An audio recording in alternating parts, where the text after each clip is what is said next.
everyone, and welcome back to my channel. Today I'm going to be doing a review of Master of Crows by Draven, and it's spoiler free. So I did write everything down. I'm still not feeling very well, so I'm sorry for like this nosy congestion sound coming out of my mouth right now, but try to bear with me. Okay, so Master of Crows. Sahara of Neath, also known as Master of Crows, is a renegade sorcerer. He also has a problem. A god named Corruption has chosen him as his avatar. Sahara asks the Conclave for an apprentice. Like, the Conclave is like it's like a group of mage priests. They like govern mages. Anyway. And the Conclave agrees to send him an apprentice. And they send over a woman named Martise of Asher. And she is like one of the main, I guess, governing men of the Conclave is Martise is technically her master. And so he's like, hey, go there and be his apprentice. Now, the Conclave really believe they're sneaky because Martise, although she is very learned in the ways of magic, she cannot actually do magic. Her powers, like, they've never manifested or anything. So they're trying to be sneaky with that. And Martise agrees because basically she's kind of being blackmailed. Part of, I believe it's her soul, is put into this this gem or something like that, and her master is like, hey, if you do this for me, I'll give you back the missing piece of your soul or something. So she's basically being blackmailed into uncovering any proof of Sahara's treachery. Which, by the way, being chosen as the avatar would count as Sahara's being treacherous. So, sorry, I know it's kind of crappy rundown. And then together they find Martise's hidden power, and it's a power they don't really want any other one knowing about. So they kind of form a bond of sorts through that. Okay, we are given very, very little about Sahara's past. He's super sarcastic and snappish, and I honestly just felt disconnected from his character. I didn't really kind of sink into, I guess you could say, like his mind, pretty much. You know, like when you connect with another character, you connect with them like through their mind and their actions and such. I didn't really feel that connection with him.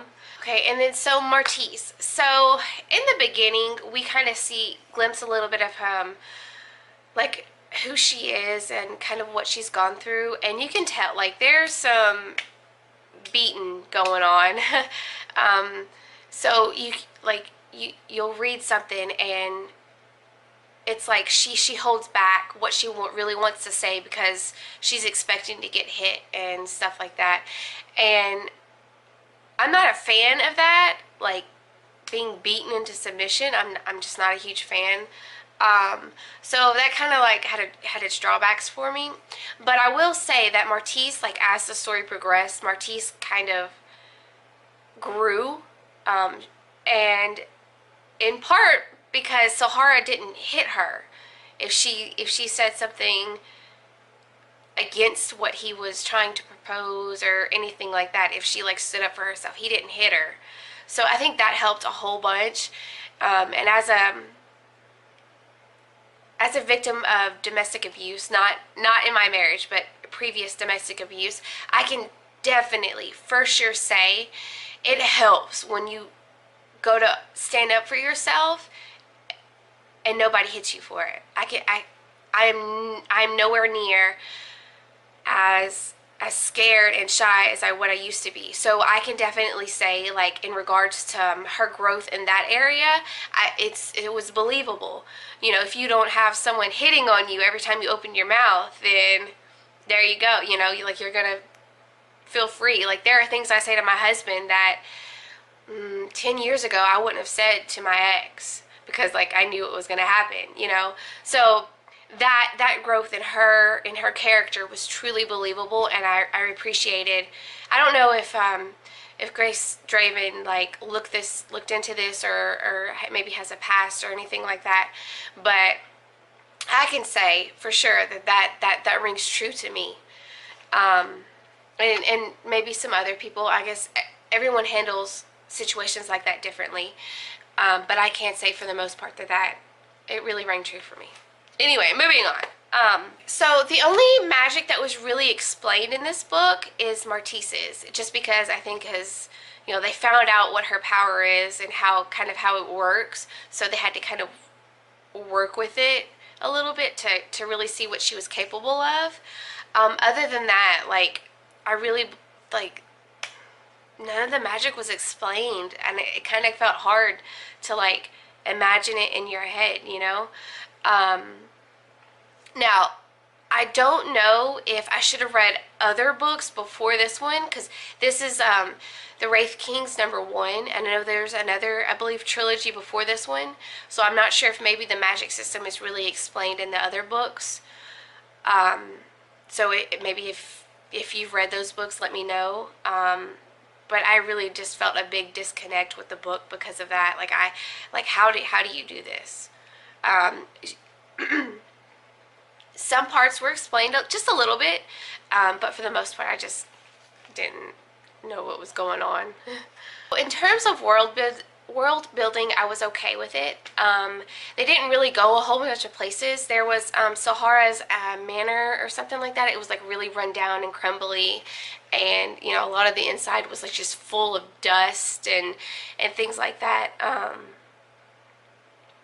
But it was explained in a good enough detail where I could see, you know, like the orange trees and the dark wood that kind of acted as a barrier for the manor to like keep people out or something like that.